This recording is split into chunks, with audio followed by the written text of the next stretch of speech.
Kreepers.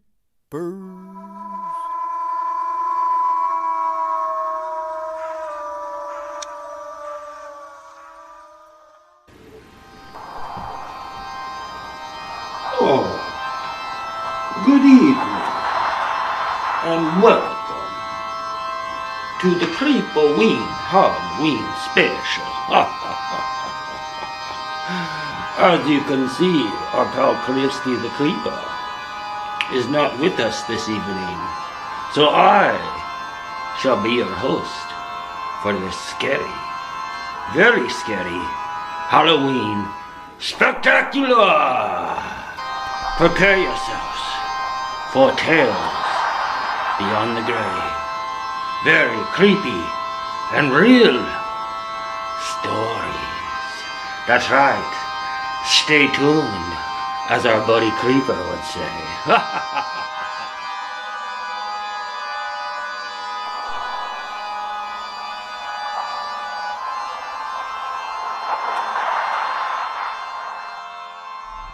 Alright, starting out here on the corner of Northeast Sacramento and Rodney Street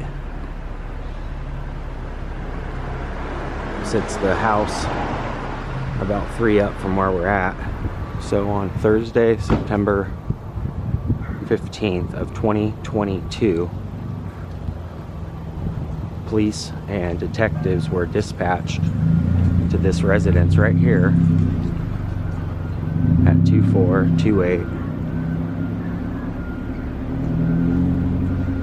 And the reason why I wanted to tell this story is not only very creepy and Halloween, very sad, tragic story as well, but this house was actually involved in a very tragic event that involved the owner of the house, the landlord, if you will, by the name of Justin.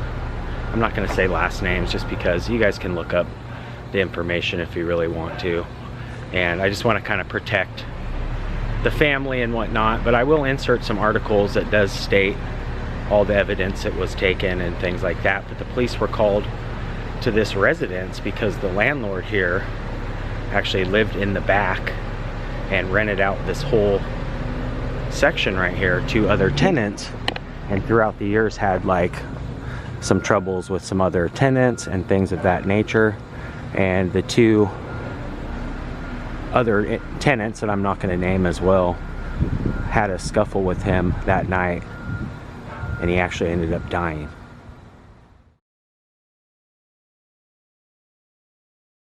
This story's so creepy and so tragic and sad is Justin, the landlord, actually died during this event that took place that tragic day.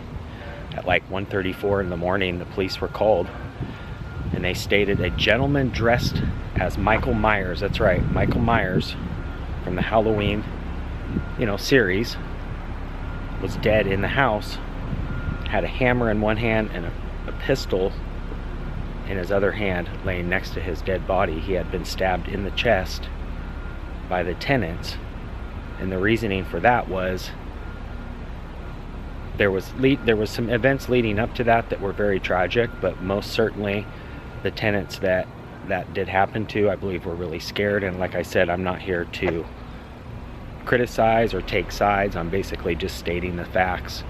So I do apologize if what I say may come off wrong or crass.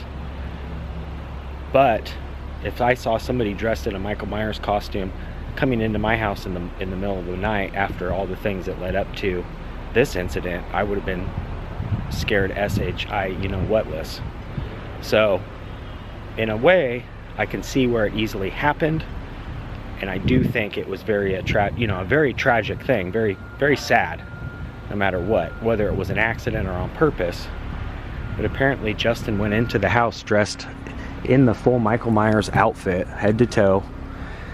And like I said, they had previous issues pertaining to people that were evicted and lived in the property still. But apparently he had a key to the residence, and at like roughly 1 in the morning, let himself in to either confront them or scare the living you-know-what out of them. And he ended up actually dying. Actually ended up having a sword that was placed in a couch. And one of the tenants at the time, when he saw him coming through the door, barreling the hammer and the gun, he actually used the sword and killed him. And like I said, accidents, people play pranks, there's tricks, there's jokesters.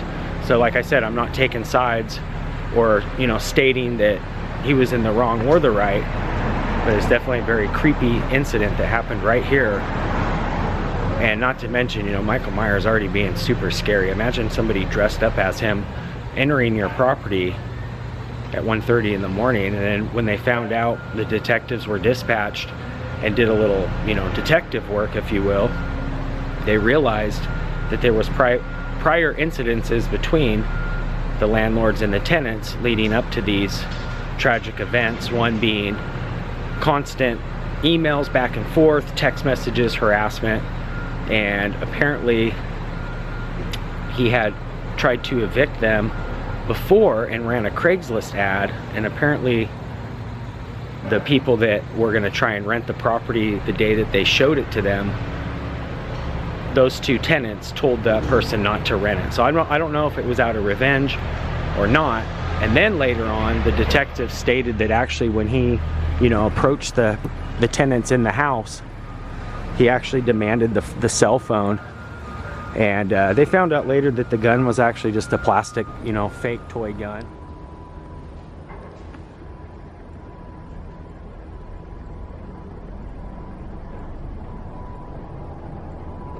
Another very creepy tale coming soon. Stay tuned.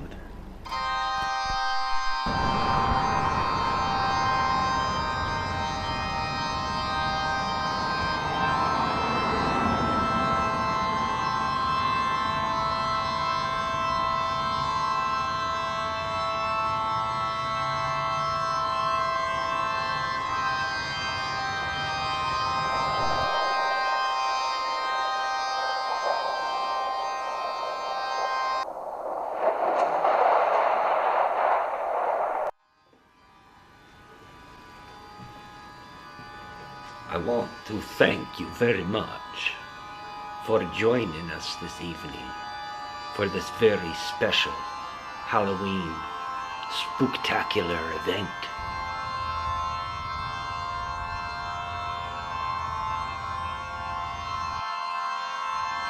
Our next creepy tale brings us here to Southeast Portland, to the very beautiful yet creepy Lone Fir Cemetery.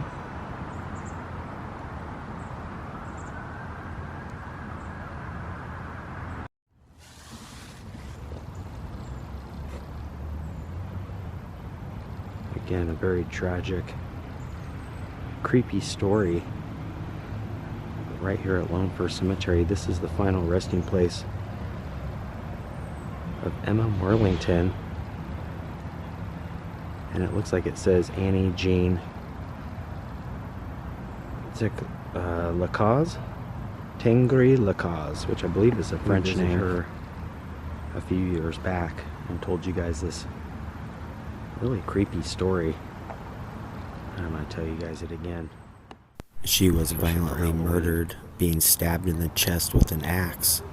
She had acquired a lot of jewelry and possessions, being a very well-known prostitute in the area, so when police found her murdered body, they weren't sure if it was a robbery or if it was a murder. And when detectives collected evidence of the murder, not only did they include objects in the room, but they also removed Emma Worthington's eyes so that they could maybe find the silhouette of the killer still in her retina of her eyeballs, with forensics being brand new in the late 1800s. This is something that had never happened before. And I'm no eye doctor, obviously, but I think that was pretty cool to at least have the wherewithal to, basically document and analyze the entire crime scene. And, with fingerprints and things like that of this nature still coming about, especially with the new forensics now. I mean, almost every case can be solved with forensics. So it was pretty creepy that they actually removed her eyes, but it was for a good cause, to figure out who actually killed Emma. That was very creepy, Kreepy. Good job.